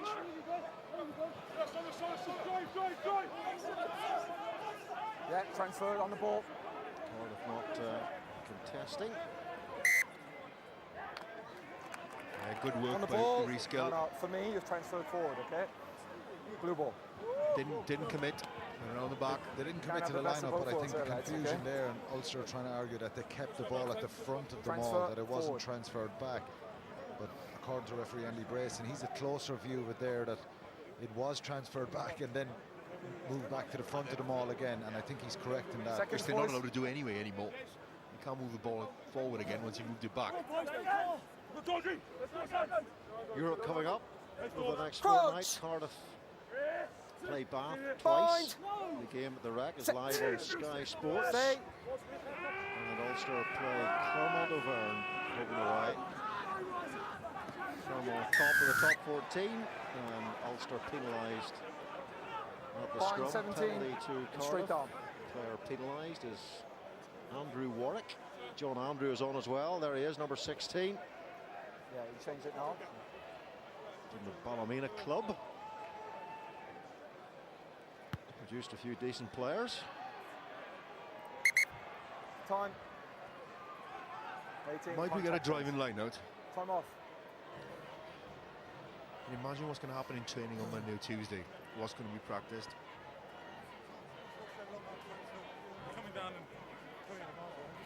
18, your bind's not acceptable there, okay? You can't pull straight down to the floor. Well, the question is, can those men we've just seen come up with the answers in a short space of time? As you say, they've got Europe to work on it. 2 Challenge Cup games. Remember, only one Welsh region qualified for the Champions Cup. That was the Scarlets. The rest of them playing in the second-tier competition. Yeah, and we talk about the performance of Cardiff lacking that little bit of energy, that bit of intensity, and maybe it's down to that illness that they've had during the week. There's certainly mitigating factors. I know Ulster certainly executed a lot better, took their opportunities, but they lacked that little bit of energy, Cardiff, at times when they got into those crucial positions. And certainly a couple of the tries that Ulster scored from a defensive point of view were a little soft. Yeah, and Danny Wilson wouldn't use that as an excuse, but it's certainly going to have an effect. Well, there's no doubt. You lose someone like Sam Warburton as well before kick-off. Halaholo. Held. Yes, talking to Danny Wilson before the game, he said, no, we're definitely not going to use that as an excuse at all. But yeah, it must have an effect because losing Warburton and Boyata off the bench. But there are other players who are actually on the pitch right now, like Gethin Jenkins, who are feeling the effects of that bug. Smart. And there's no hiding place on your front man, please, in the modern guys. game, neither. It's amazing then when that little energy saps out of you, the confidence goes, the execution goes, and the top couple of inches where you've got to make decisions on the run are not as clinical, and that's where they've come up short tonight. Well, those incremental aspects can go in reverse as well, and they all Out. accumulate.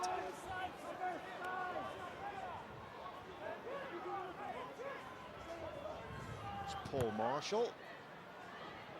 In comes Alex Cuthbert with Craig Gilroy. Ulster have it this time. Chris Henry delivers the ball on to Sean Reedy. Paul Marshall is racing after this one. Matthew Morgan is back there, and Matthew Morgan decides to do the sensible thing this time. Well, no real decision. There's nothing else he could have done. Had to put that ball into touch, put it dead.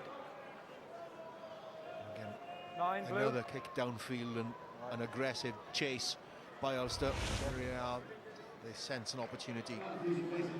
Competitive chase for themselves. Turn the ball, move the ball away quickly downfield. Talk about Pienaar's kicking game. I think that was a great kick from Marshall. Brilliant pressure from Gilroy as well. Guys, Sean Reedy was a bit shocked that I don't think he realised he was in the clear. I would have liked to see him back himself a little bit. Yeah, but he understood. He didn't want to slow down play. Can you come? Time back on.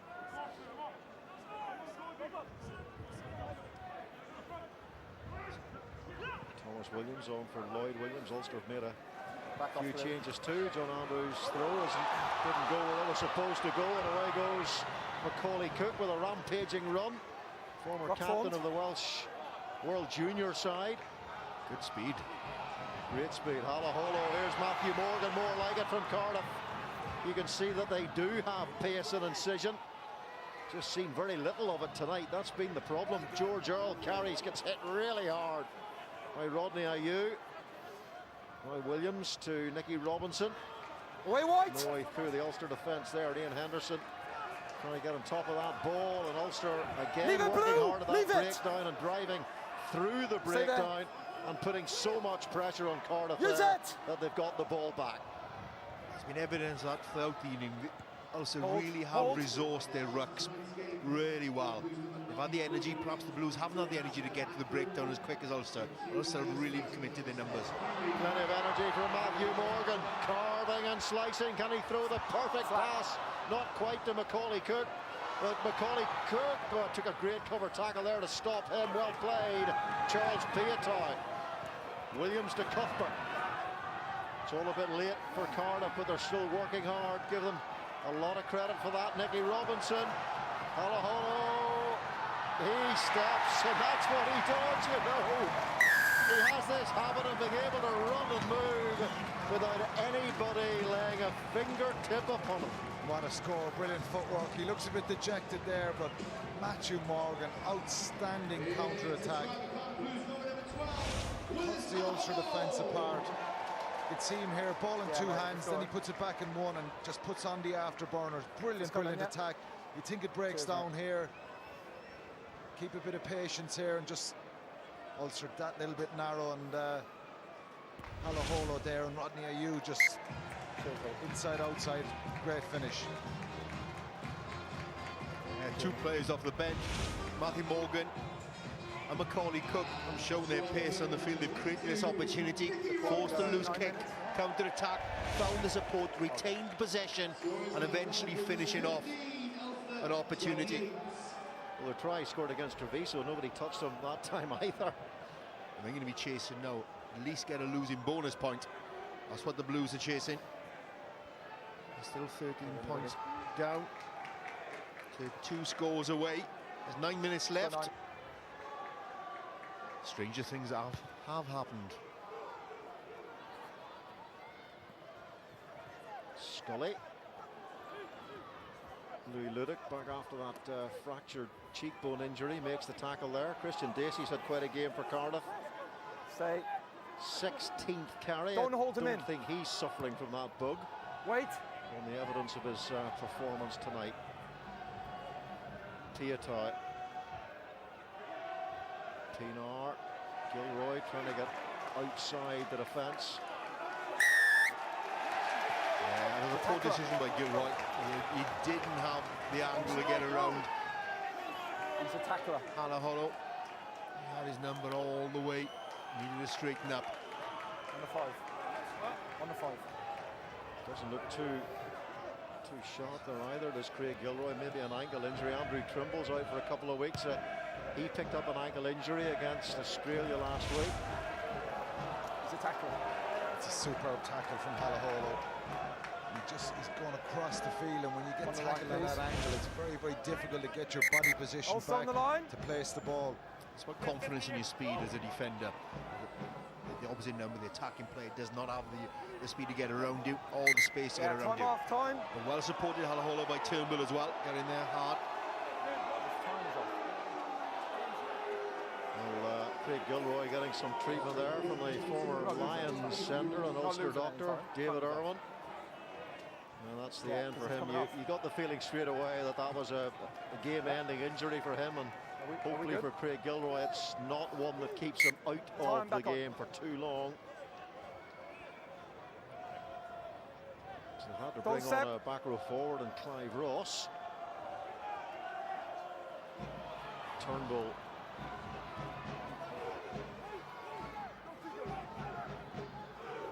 Here is Williams. No way through there. Not a good tackle by Rodney Ayew. Ball is out. Williams once more. Now Macaulay Cook, who's been a pretty impactful replacement. Yet another tackle from Rodney Ayew. His count is building in a short space of time. Nicky Robinson inside, and here's Alex Cuthbert. Well, can Cardiff come out of this game with something? There's still the opportunity, very much the opportunity now to get that losing bonus point, and who knows, even more. Well, there's 6 points now. This kick is likely to go over. Right in front of the post, 22-28. Still 7 minutes left to go. Plenty of time to score a try. Yeah, and if they score another try and finish within the 7, obviously they get 2 bonus points. They get 2 points for scoring 4.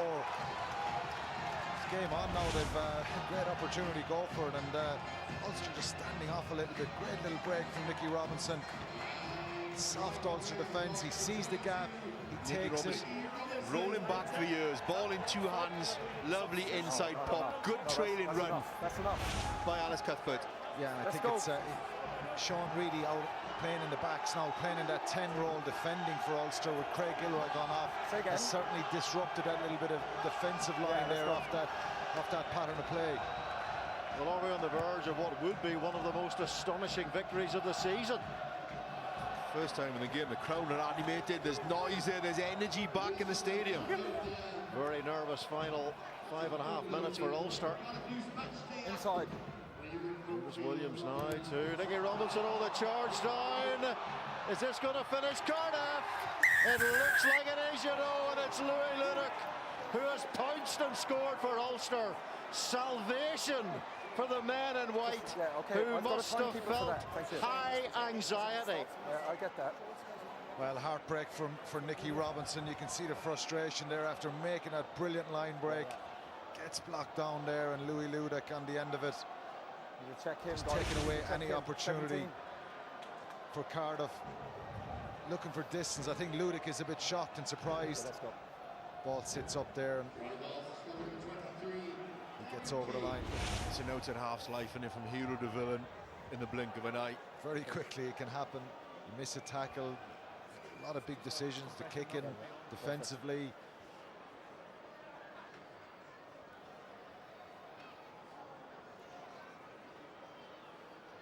What a game this man has had, Ruan Pienaar, controlling the master puppeteer, as he so often is in that white shirt for Ulster.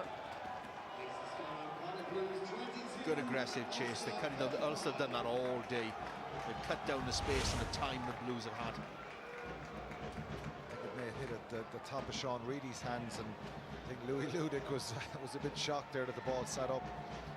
Bit of good fortune for him there. But the Blues look back at it. They look back at the missed opportunities, the missed driving lineouts, and the lack of points scored whilst the yellow cards. There's also plays in the bin. You've got to take those chances. Yeah, Ulster scored a try with one of their men in the bin. Pienaar with Paul Marshall on the field. Of course, Pienaar has moved into the number 10 position. And that'll do Ulster very nicely indeed as we enter the last few minutes. The sublime Ruan Pienaar.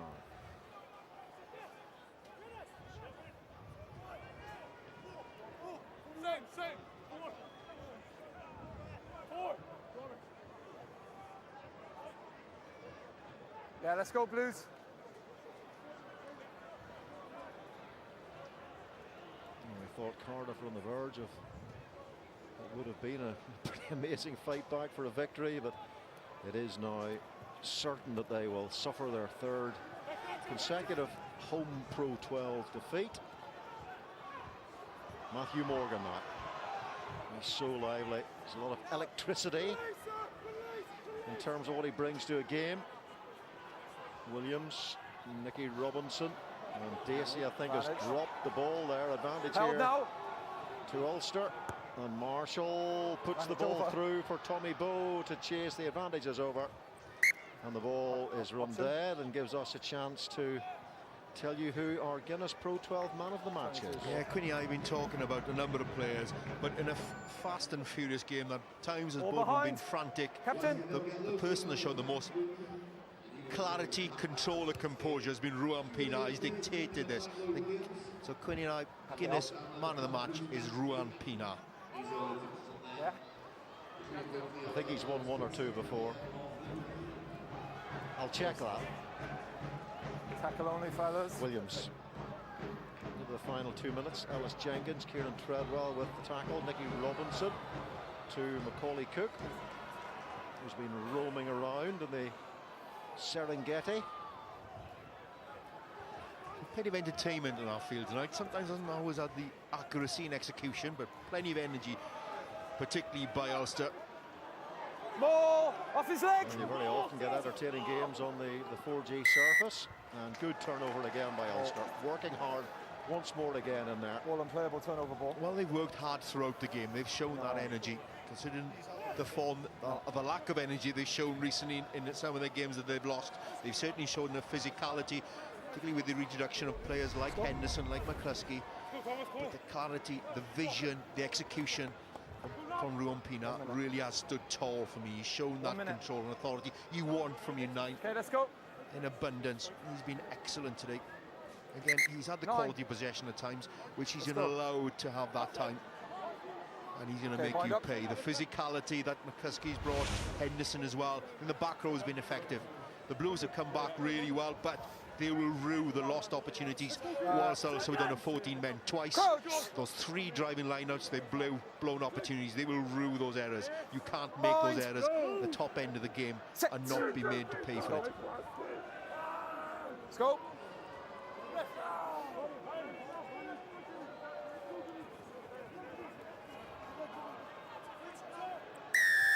Yeah, penalty coming Ulster's way from that scrummage. It was hugely dominating the Cardiff pack into the final couple of seconds.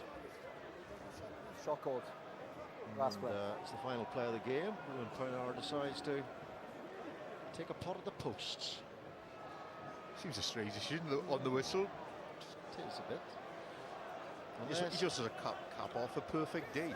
Well, unless Ulster finish or are about to finish 5th in the Pro 12 and it goes to points difference in round 22. Eh?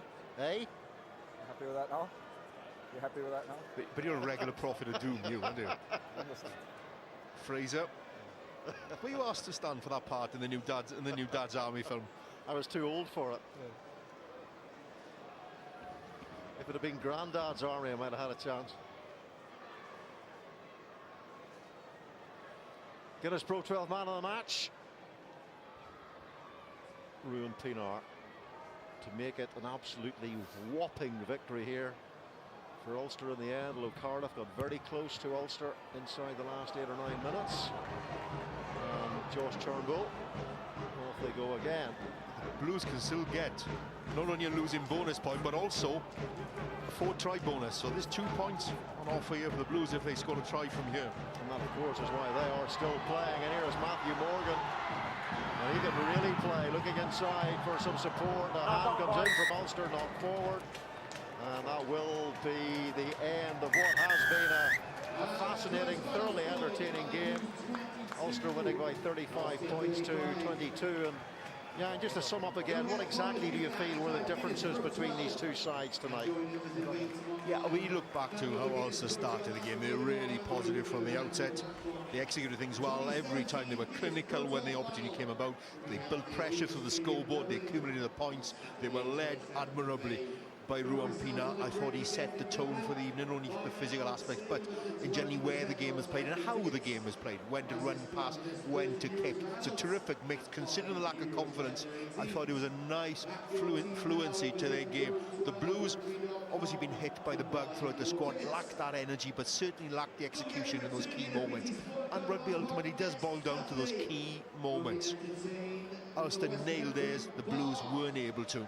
And even though they came back with introduction of players off the bench who had that little bit of leg, but ultimately Ulster showed that extra composure to control the Blues weren't able to. Do you feel Ulster showed enough to you tonight to suggest that they can be prime contenders for the, well, never mind playoff places, but for this title or not? There's no reason with a squad as strong as this they shouldn't be in the mix. I think it's a very competitive mix this year, probably more than any other year.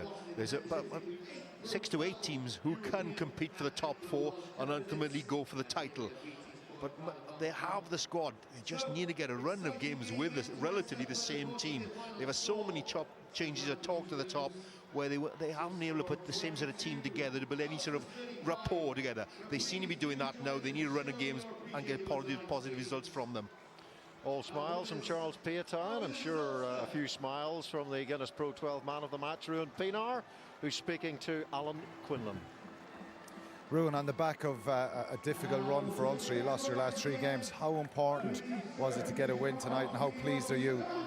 Yeah, I think it was massive for us. I think firstly, yesterday we lost one of Ulster's biggest supporters, Jamie, so we just want to give a shout out to his parents, John and Pearl, who's has been a tough time through the last 2 days, and I think the guys really played for Jamie today, and yeah, like you said, it's been a tough couple of weeks result-wise, and also the game being cancelled last week wasn't great for us, but really pleasing with the way we stepped up, made it a bit hard for ourselves. Our discipline let us down in the second half, but all in all, to come to Cardiff against a very strong team to get 5 points is really pleasing. What were the key components of your performance? Scoring 5 tries, getting that bonus point win was very impressive. For you, what were the keys in that?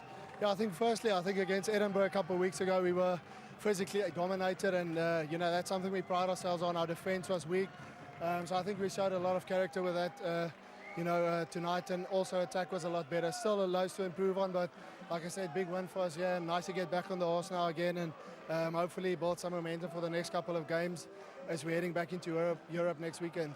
was a crucial period after half-time where Cardiff were putting a lot of pressure on you. You mentioned the word character. That was there in abundance, wasn't it then? Yeah, no, for sure. I think everything we spoke about in the change rooms, we didn't do it. You know, like I said, our discipline was bad and gave them field possession, and obviously, you know, they're a dangerous team. But yeah, I think to come back, score a couple of tries again, you know, shows the character within this team, and just you know, really pleasing to get the win.